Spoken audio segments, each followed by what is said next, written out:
Greetings, friends. Welcome to another episode of Hell, Views of the Underworld in Ancient Literature. We're in the Egyptian section of the lectures. This will be lecture 2.1, entitled Meet the Gods.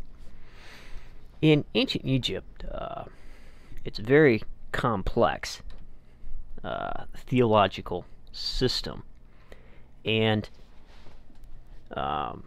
because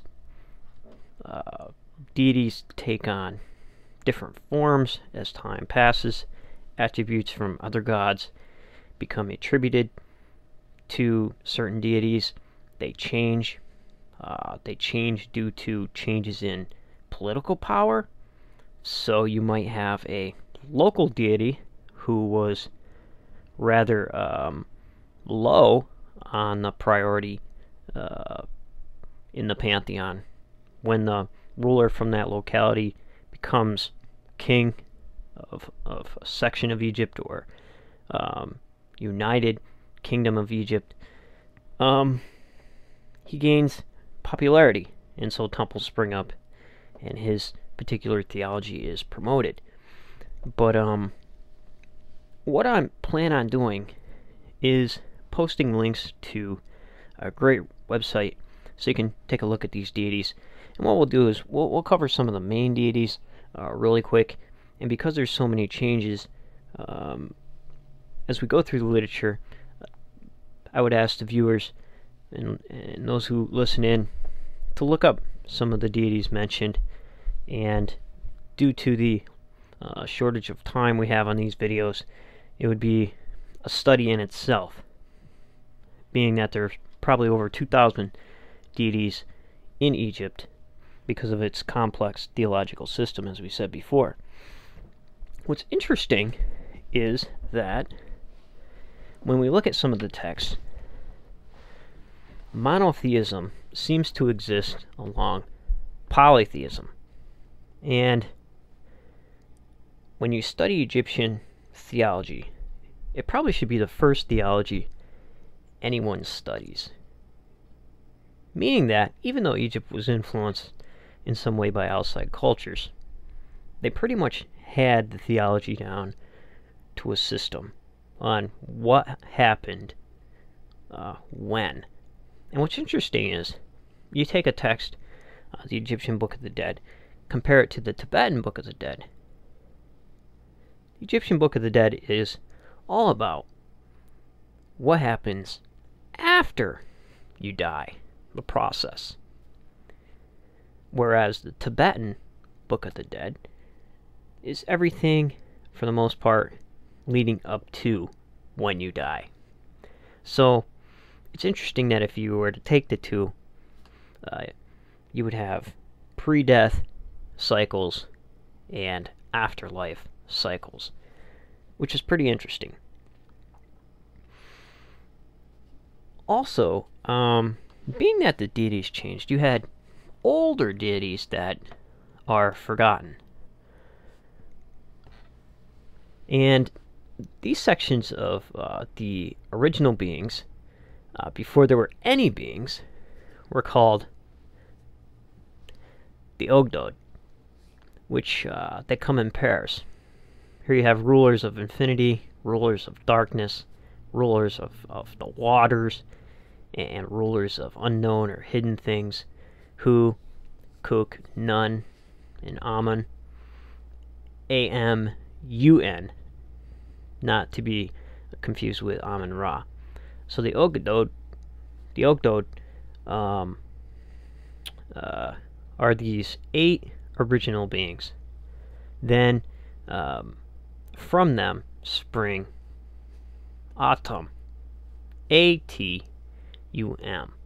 And then after he gains popularity, these gods end up receding to the background, and Atum ends up being a head deity for a while.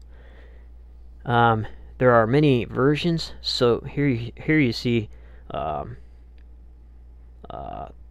Thoth, the deity you see in more modern texts, writing down or the scribe writing down what the scales of judgment say.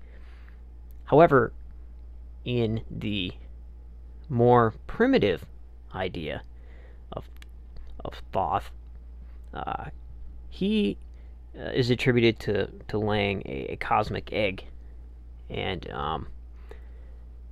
he may have even been a baboon at a certain period of time, and all these stories are attributed to him. So you can see how the progression happens.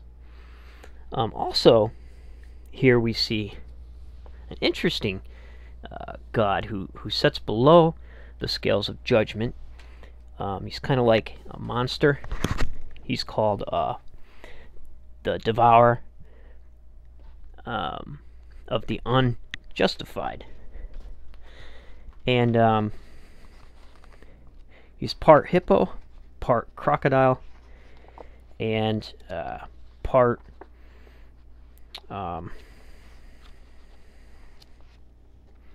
cheetah or lion. I think it's cheetah. And what he does is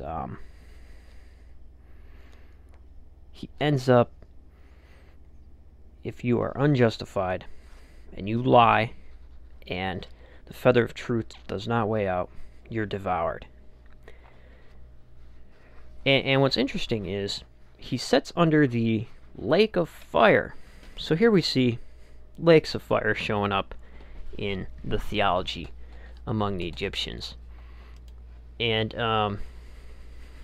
they had what they called braziers.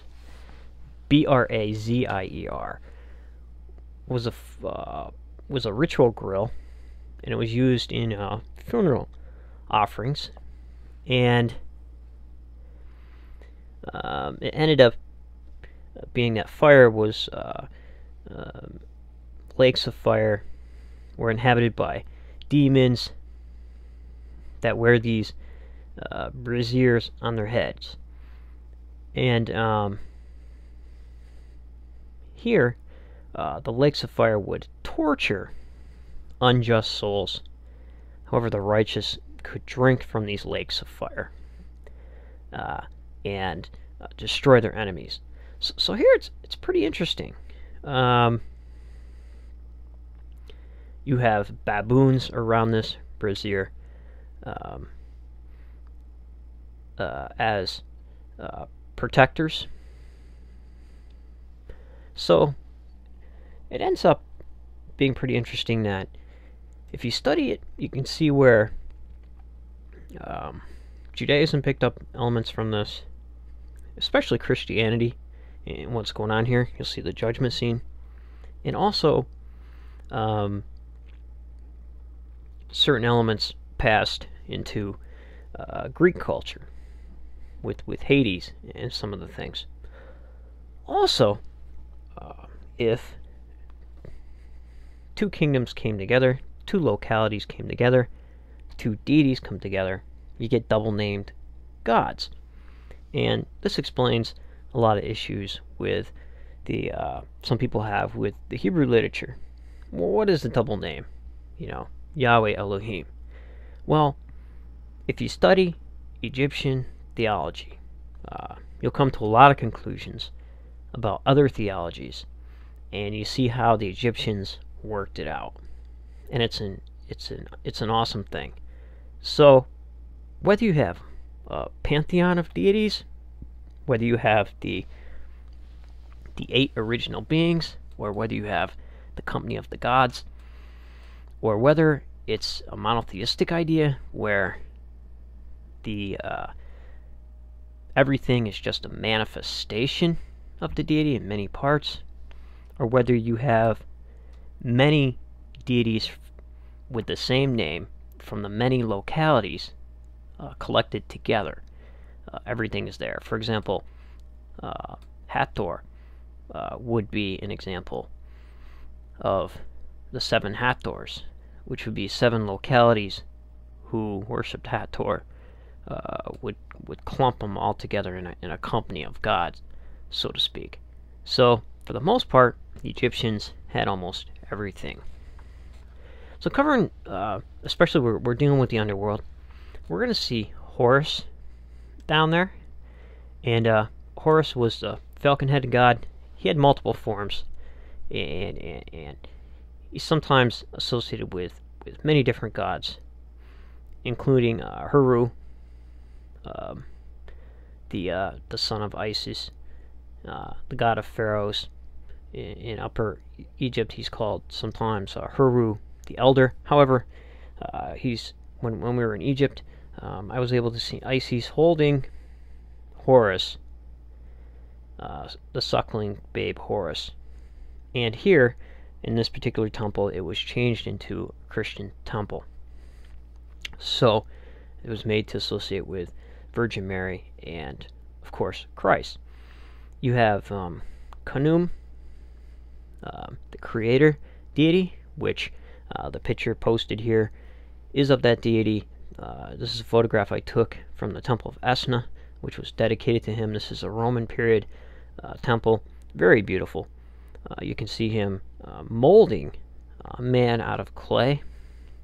You have Maat, goddess who personified the concept of truth, justice, order, and she's married to Thoth, geometry, writing, and also could have been as we said, a primitive deity. So you see Thoth in the judgment scene. You have the Confessions of Maat, or 42 confessions, which you'll see 42 gods.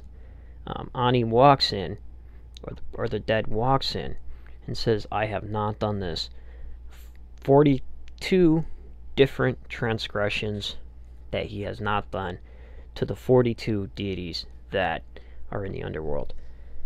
Hathor is pretty interesting. A lot of people like to associate her with the golden calf. However, the golden calf could have been something different. You have many ideas of calves and bulls show up in different theologies in the Mesopotamian culture. So, however, some hypotheses say she could be the golden calf of the Bible. She's shown as a cow, a solar deity, mother or caregiver to Horus, midwife to Isis, and she's also pretty early in the pantheon of the gods. Of course, Ra, the creator deity, he's associated with the sun, very popular in Egyptian culture and text. And also we have Apep, which is an evil serpent of the underworld, big snake, kind of like associated with Tiamat. And of course, Osiris, the god of the underworld, after Hathor, and Anubis. Anubis is protector of the tombs, and Hathor, even though she's a cow, she ended up being in the underworld also. You have Nut, the sky goddess, who's bent over in a lot of the tombs that we've seen, and you have a lot of deities associated with water and cosmic primal waters. The god similar to like Maat, the goddess Nunet, Naunet. So you see all these transformations happening. You see animals being represented. Now a lot of people came back, especially Greek writers, and sometimes especially Christian writers, early Christian writers, come back and complain about animal worship and things. However, these animals were representations or manifestations of the deities and weren't seen as deities themselves. So what's pretty interesting, you see a hawk, could be Horus, could be a representation of Ra. I know when we went to the temple of Edfu, which is dedicated temple of Horus. Horus in that temple had a Holy of Holies. We've seen the Ark of Horus, and around were quite a few statues of hawks represent Horus. And on the walls is the battle with his uncle Set, which Set tried to overtake Horus. So Osiris. So Horus, which represents light, was always in constant battle with Set, and Set ended up becoming the epitome of evil, and people like to associate him with today's